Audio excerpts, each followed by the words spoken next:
And now to our dearest Camille Kabifar, the brilliant editor-in-chief of the Independent Persian. Thank you so very much, Santi Kabifar, for your time. And before we begin our conversation, I would like to say Happy Nowruz, right? From everyone here at I-24 News, we'd like to wish you a happy Persian New Year. That's the future we want to see here in the region. Thank you, dearest Ellie, and I'm so grateful for the Nowruz greeting.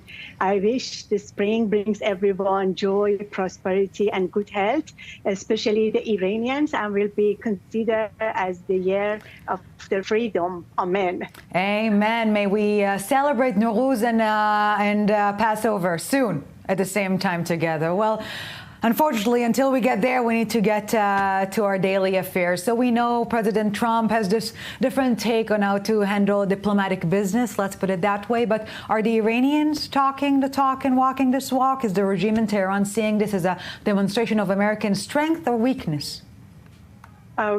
It would be an absolutely one of the crucial and important year for the Islamic Republic and for the Iranian people.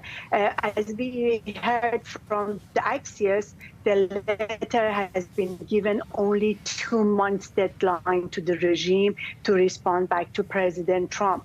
And it was an important remarks by Araqchi today when he mentioned not about the content of the letter, which he said it has opportunities and some threats, and also during his New Year messages delivering to the people says we would having a difficult and important year ahead. Even that has been reflected on Khamenei and Pezeshkian New Year messages today. Both they consider this year would be an important, and the year has been passed was full of challenges.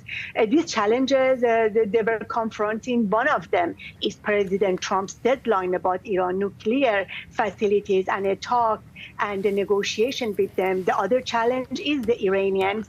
We saw that in the past 2 days ago, as you saw that, Iranians astonishingly gathered at the street to celebrate Nowruz and other events on Tuesday evening that called Charshanbe Suri, as an absolute confrontation with the regime. We know that now is the month of Ramadan and the regime restricted people to observe this holy month, but seeing Iranian like that at the street and chanting regime changes and calling for Pahlavi to come back, there would be a very big challenges for them, putting President Trump's letter and the Iranian at the other side. We could say the big changes is coming to Iran this year.